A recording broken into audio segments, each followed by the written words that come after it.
Good morning, everyone. Good afternoon to those, Mountain Time, Central Time, and East Coast. Thanks for tuning in. We're going to start in 2 minutes. I'm just going to hang out here for a couple minutes until we are officially set to get started. We do have Shaylin joining in. Thanks, Shaylin.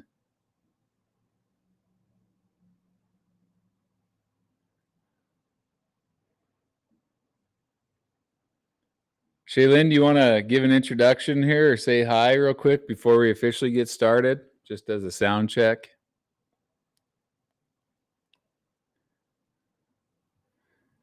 I can see you talking, but I can't hear you.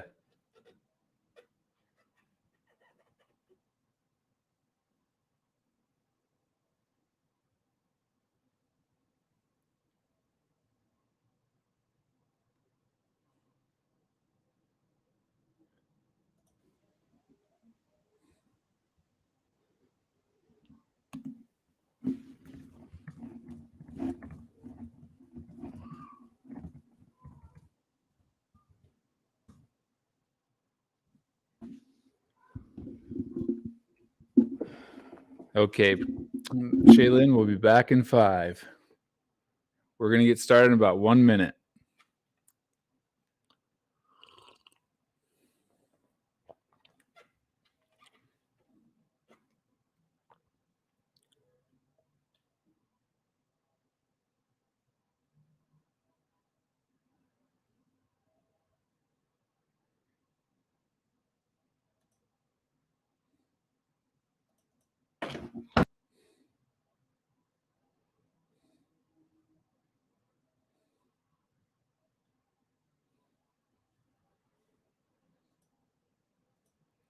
Feel free as we get started. Thanks for tuning in. Feel free to shoot me any questions you have. We're just letting Shaylin get set up here for 1 second, and then we'll get started. Actually, while she's getting set up, I will get started. I'm going to give our introduction. How an LP, a limited partner, can maximize ESG impact. That is environment, social, and governance impact with a Ranch DPP, Ranch Direct Participation Program.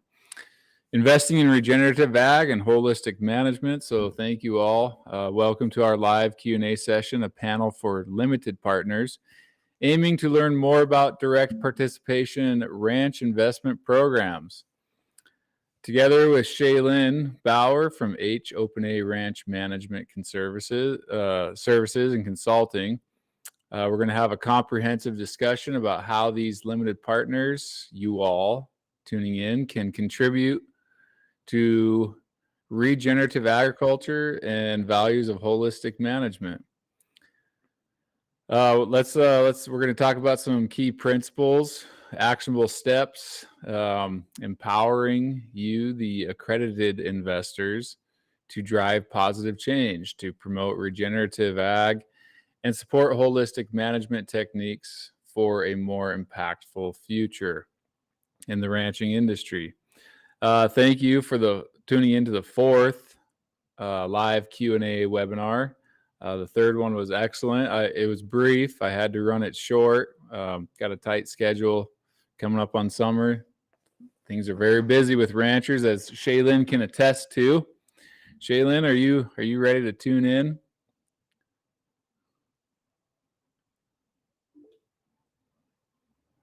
I see you there, but I don't hear you.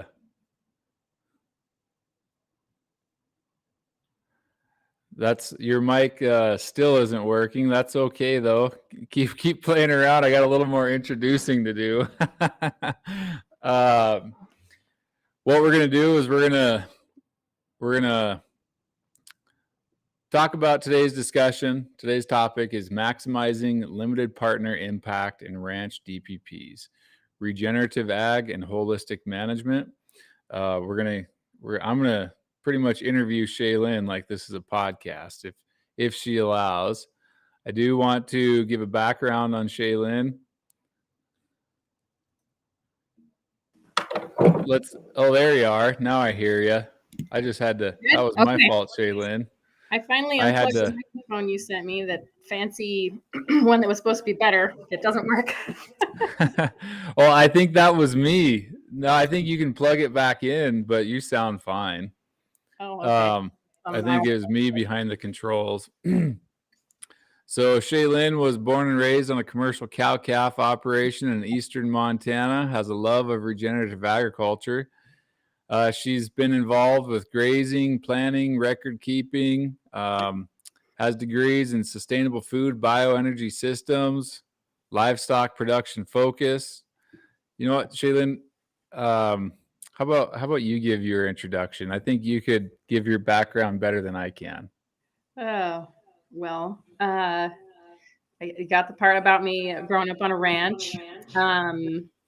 I was around for a pretty substantial shift from a conventional grazing system to a more intensively managed, like mob grazing system, where we're putting 500,000 pounds of beef per acre for a really short period of time and moving cows like twice a day.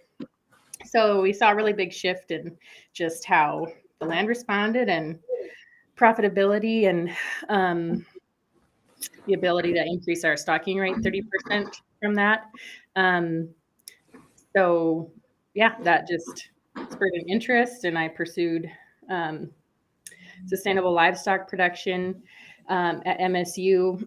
Went on to work for MSU Extension as a county agent, and then from there went into the private consulting world and worked with Crossroads Ranch ranch management consulting for a growing season, and kind of got my feet wet before I branched out on my own. And since then, I've gotten a master's degree in land resources and environmental science, and gotten some more skills in remote sensing and things like that. So, well, we're going to get into a little bit more of that. I want to say thanks to Steve for commenting in on LinkedIn. Steve, if you have any questions for Shaylin as we carry on, please message us.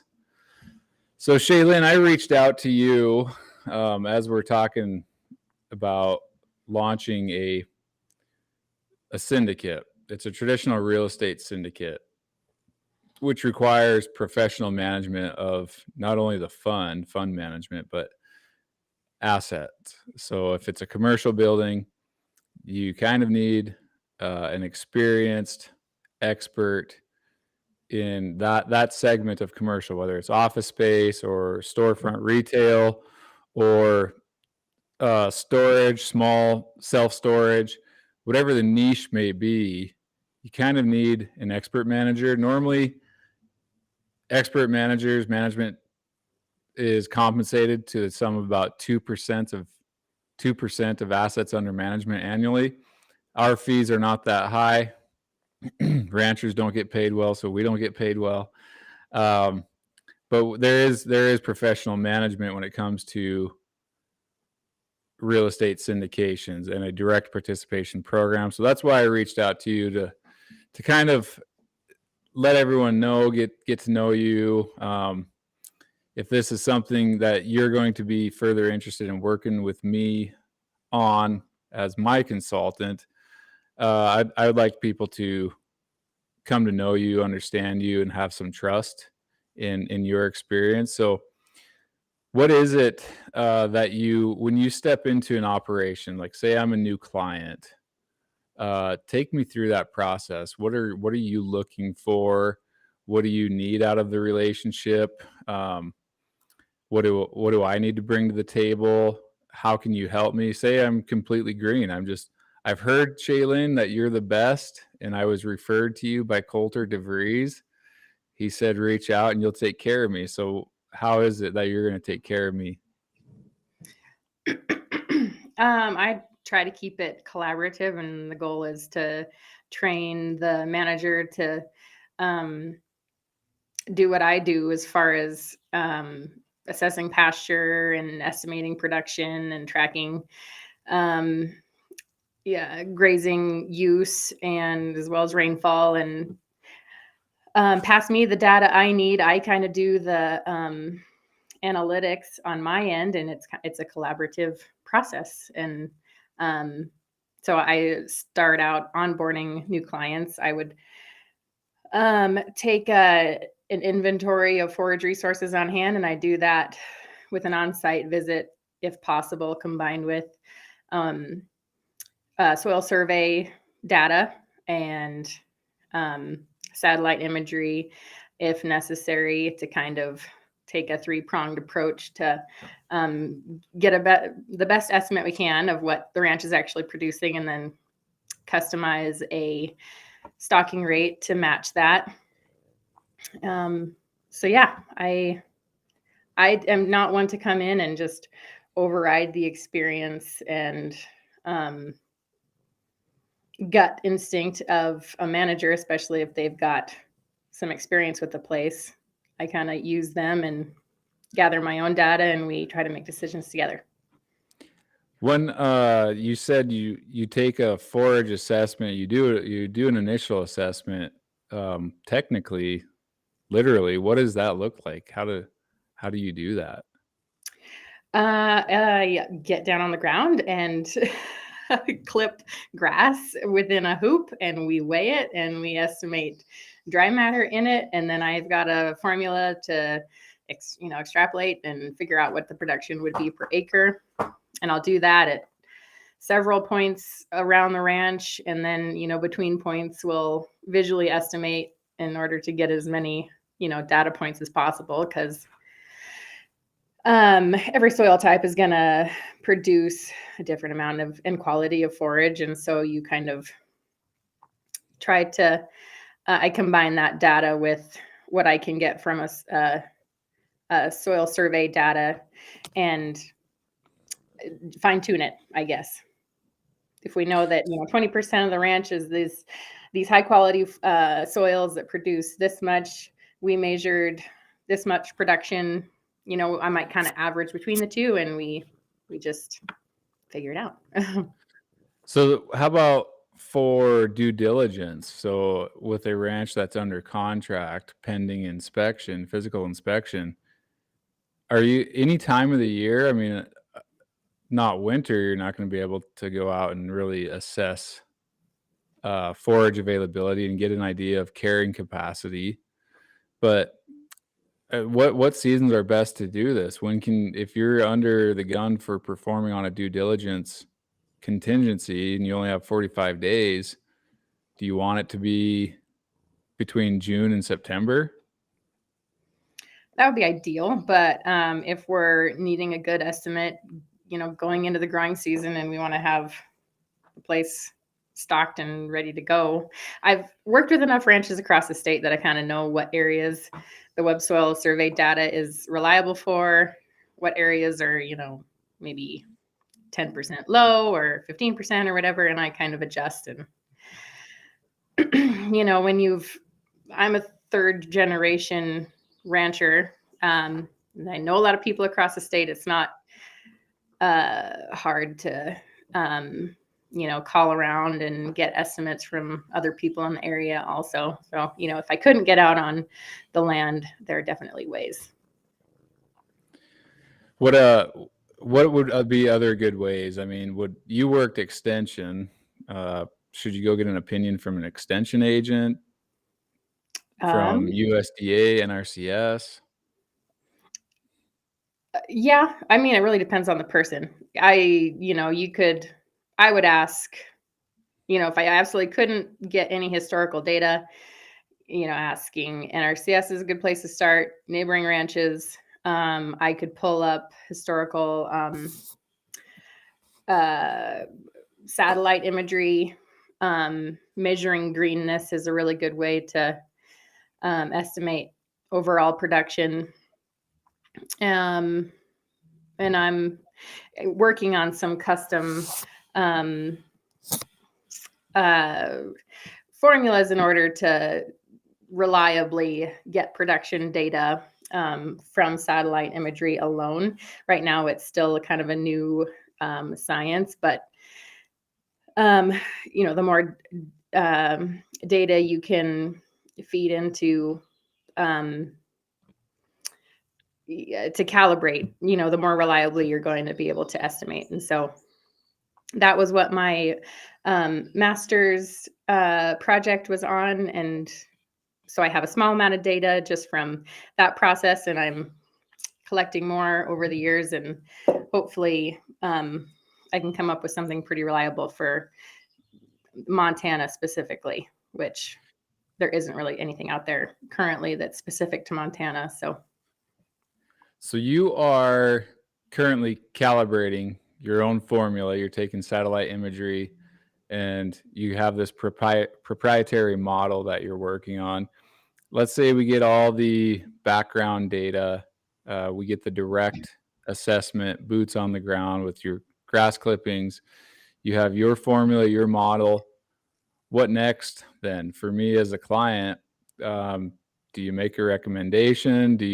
What other technologies do you use? I know you were familiar with Maya grazing for a while. What would be the benefit of that? What's the next step here? I guess, is it implementation? Is it take me through hold my hand as a new client? Well, yeah, the goal is to dynamically manage stocking rate according, for the resources on hand. And so I like to keep pretty detailed grazing records. Maya Grazing is a software that allows you to keep pretty precise records. I have some Excel-based grazing charts as well that some of my clients use. But a conventional model is to run a conservative number of cow-calf pairs. And, in favorable years, you might be understocked. And in drought years, you might be a little overstocked, but you're kind of trying to hit that average. I think it would be more beneficial to keep a fairly liquidable class of livestock on hand. And so, or run maybe a custom grazing enterprise where you're able to take in custom cattle in wet years when you have more grass available, and try to match your stocking rate per acre per inch of rainfall. So you can maximize it in the favorable years and then kind of minimize overgrazing in the drought years. And that So with this syndication, this DPP, ideally I'd like to have you riding herd per se. You are managing, administering, for more professional terms, the tenant. And the tenant lessee is a very knowledgeable grazer. I think they have adequate experience in dynamic stocking rates, high density, short duration grazing. They probably have the liquidity ability to stock when moisture is high, and destocking is always a challenge. That's something to work through, is destocking when moisture is low. How would you see yourself playing a part in monitoring them as the grazer? They're the one utilizing the forage, deriving the income for the limited partner on a variable rate basis. So if we're going to stock the ranch at 1/3, so it's 1/3 utilization, 1/3 rest, 1/3 tromp and manure. I believe that's where kind of where your model starts from, is a third. Making sure on the wet years like we're seeing right now, this is a phenomenal wet year in my part of Montana. How do you respond quickly so you can start increasing that income due to the passive investors?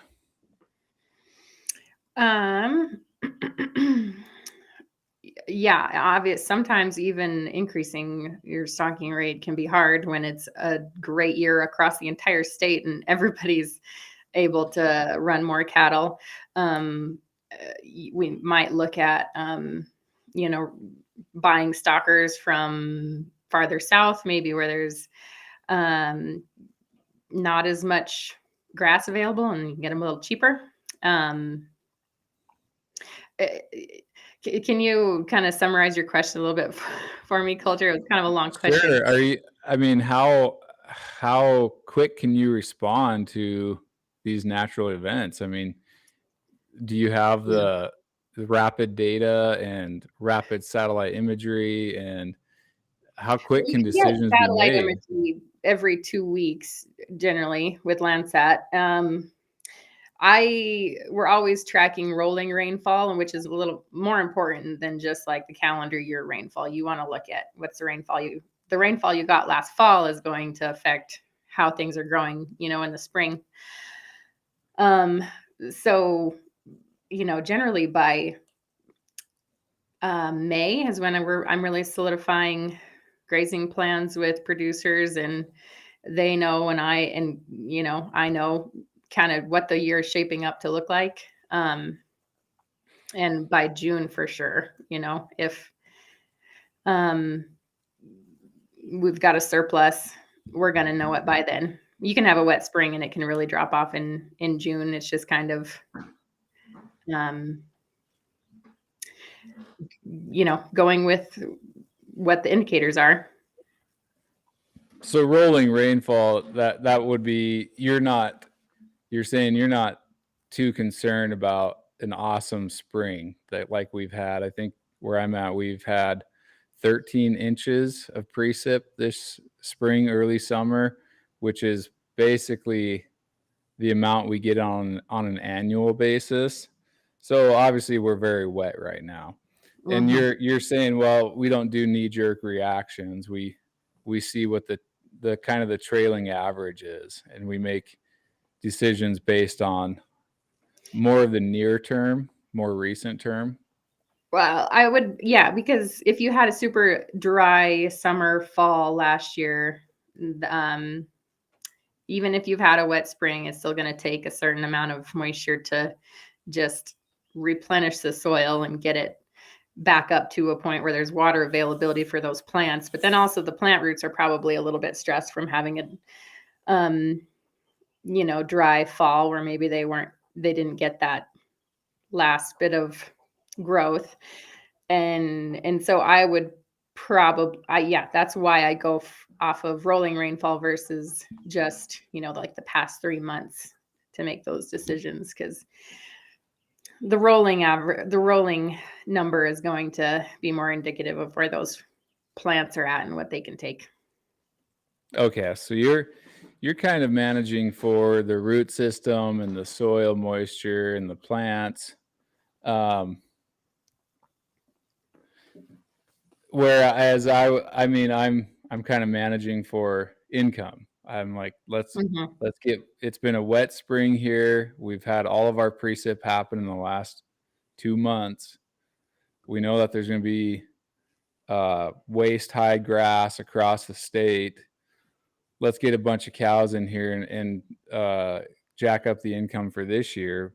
But you're looking more long term. You're saying let's build up the resiliency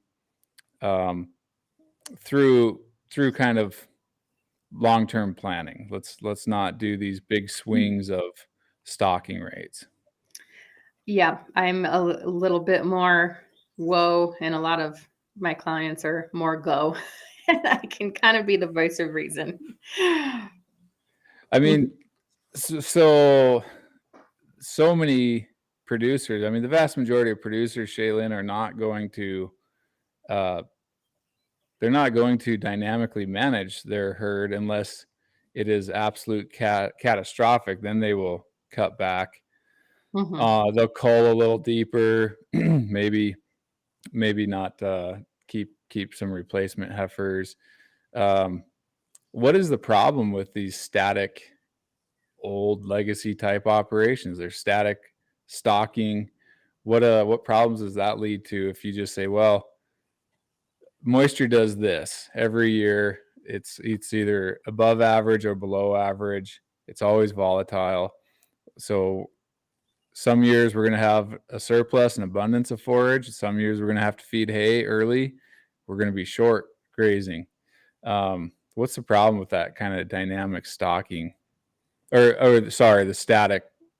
What most people do is static stocking.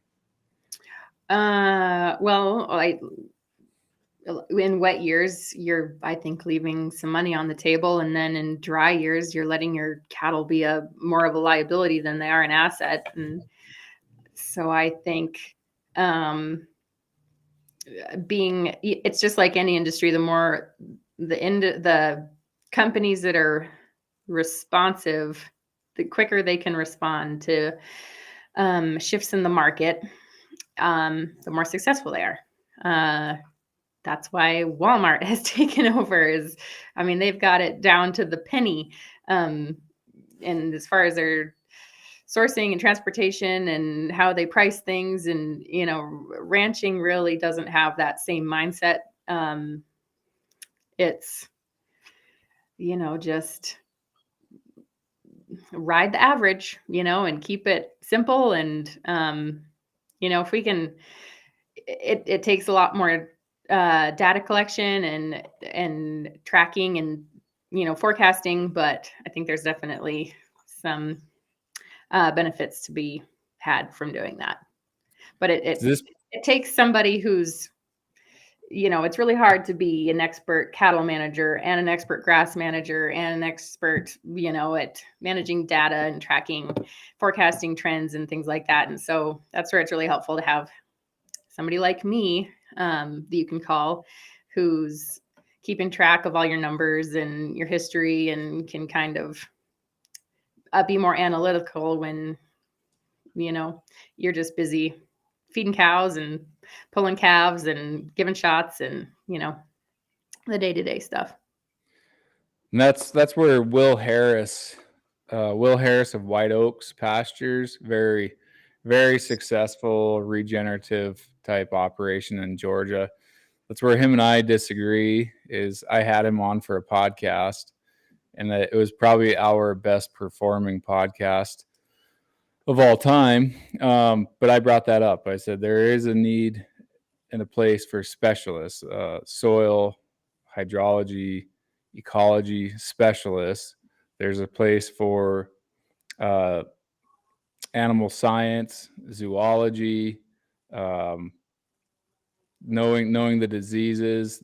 Obviously that's not my specialty. I'm not in animal science. And then there's a place for management and finance and accounting specialist on an operation. I think it does take all of those skill sets to a high level. And he disagreed. I guess you'd have to go back and get his verbatim from the transcript of the podcast, but he basically wanted to see operations that are knowledgeable, pretty good in every area. And I get that that's holistic. You're thinking about the whole, the finances, the cattle, the environment. That's a good holistic principle. But my belief is, to be very effective, it takes an expert in certain areas. Yeah, I would agree. I might have to go listen to that one. It'd be interesting to hear how he that walks that one out, I guess. I don't know. Another thing worth mentioning is that when you do have a pretty good pulse on, your stocking rate per acre per inch of rainfall, and you're able to look at your numbers and make more informed decisions quicker, your adjustments can be smaller. If you see in June, we're not getting quite the rain that I think we need. I think we need to destock, by, 50 head. Waiting until September to do that, you might be looking at destocking, 250 head. And so in order to, have enough hay to make it through the winter. So quicker responses can be more, minor, and don't wait until you're in a catastrophe to make some adjustments. And I think that's what it can happen if you're not bringing in help to just monitor these things and gather the data. And that's where having different experts, fields of study comes into play. As you talked about, was it yield per acre per inch?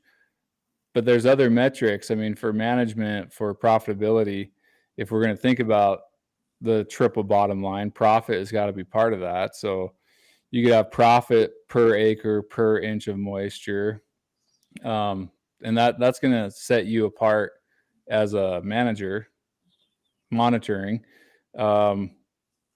set you apart from any other managers. When you come up with metrics like that, or profit per pound per acre per inch of moisture, now you're bringing into the effects of cattle. What if you bring in profit per pound? Now you're bringing into the size of cow, the type of cow.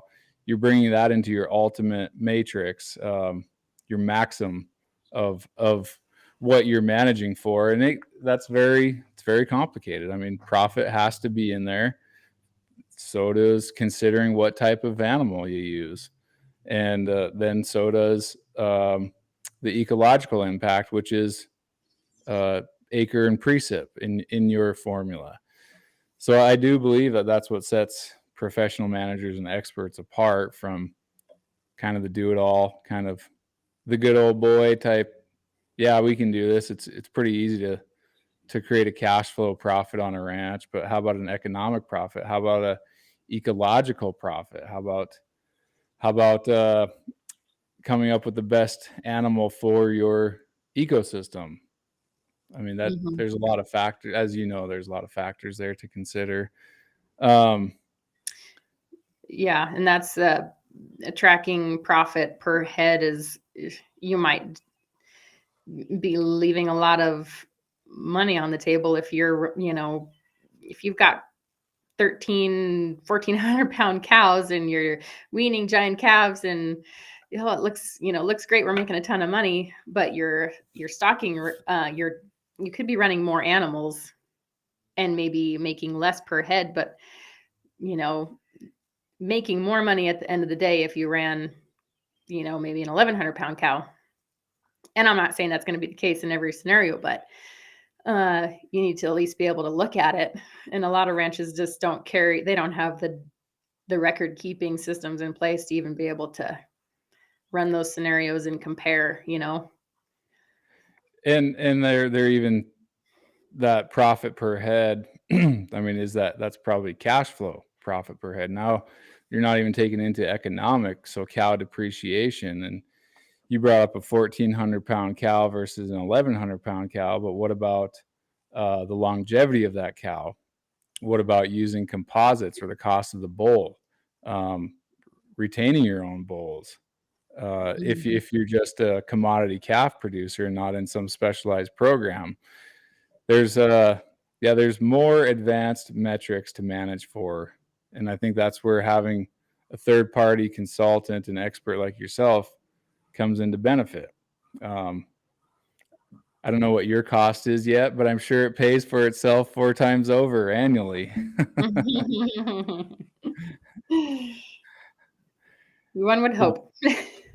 Well, on this webinar we're doing, the title is ESG, Environment, Social, and Governance. We're really hitting the environment. Social and governance, I don't think we need to touch on too much with you. That's for another specialist. You can talk about social impact of ranch investments, direct participation programs, and then the governance. We'll get into that a little bit with pooling resources and having a cooperative.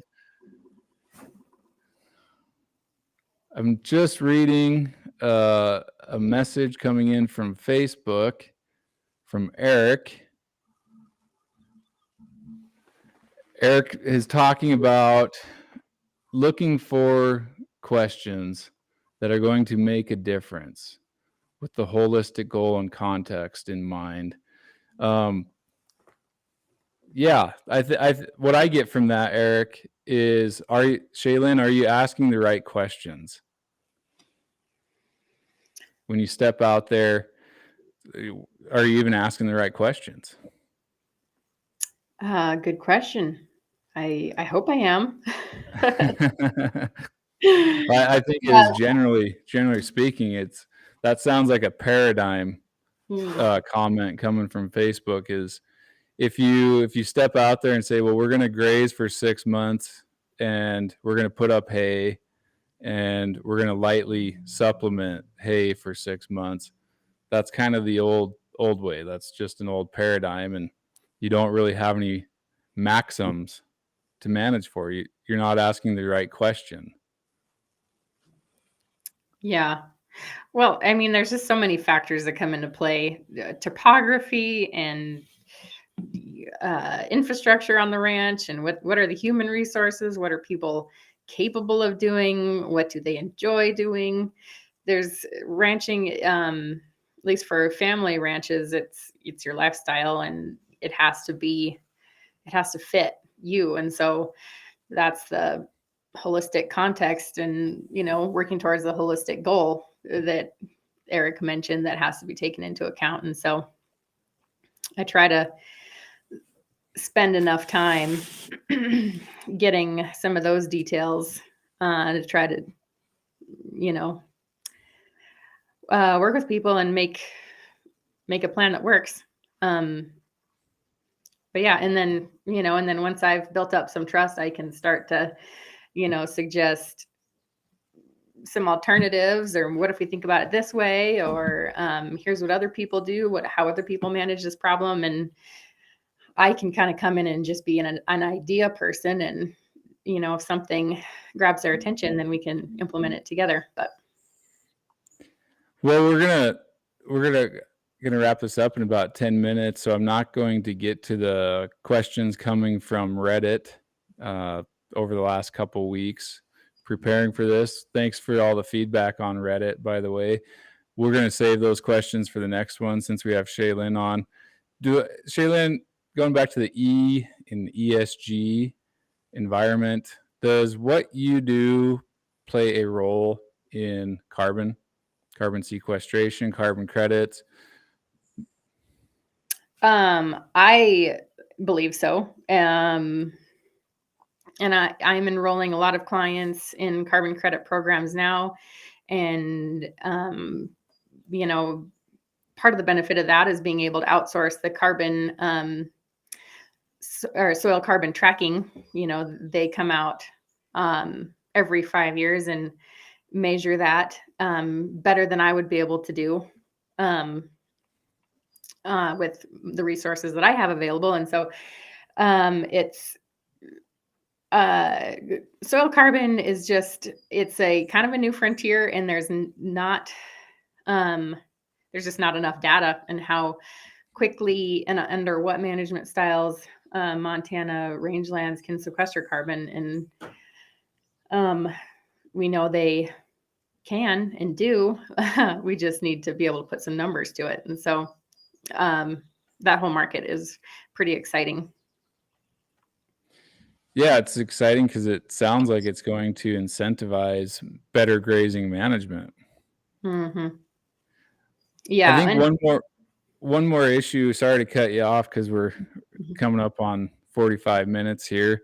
How about we haven't touched on wildlife, and that's very important for the passive investors, the limited partners of a ranch real estate syndicate, a DPP, is having access to good wildlife, knowing that your management is improving wildlife. And I say knowing because there's always a claim that what we do is good for the environment. Every company makes that. Every person is going to make that claim. I wonder how you substantiate that, how you monitor that effect on the ecology and impact on wildlife. Yeah. I don't track wildlife numbers. That's just kind of outside of my wheelhouse, and not, I don't have the resources to be able to do that. But, we know elk and deer don't necessarily like fencing. And so with a ranch that really relied on hunting income, I probably wouldn't come in and recommend that they cross fence the entire place like my dad did in order to increase stocking rate by 30%, because it would probably kill the hunting enterprise. And so weighing those things, you kind of have to figure out some other strategies. Fenceless herding technology is kind of coming up, and or even just herding animals around horseback. That's things like that in order to allow for the hunting and wildlife aspect are all good strategies. And I think there's a lot of opportunity with fenceless herding coming up too. So that's kind of in the state Fish, Wildlife, and Parks wheelhouse to monitor, track, and manage wildlife. I wonder though, are there past studies that you might be aware of that show some of these practices have a symbiotic relationship? yeah, and anytime if you're just driving down the highway, look at where the deer are at. They're in the pastures that were probably grazed a little bit more intensively earlier in the year, and they don't have a ton of dead standing forage. They've got nice tender new green shoots coming up, and that's probably because of livestock. You're not going to see a ton of deer on overgrown CRP stands. So I guess I haven't looked at the literature on it a ton, but it just takes, I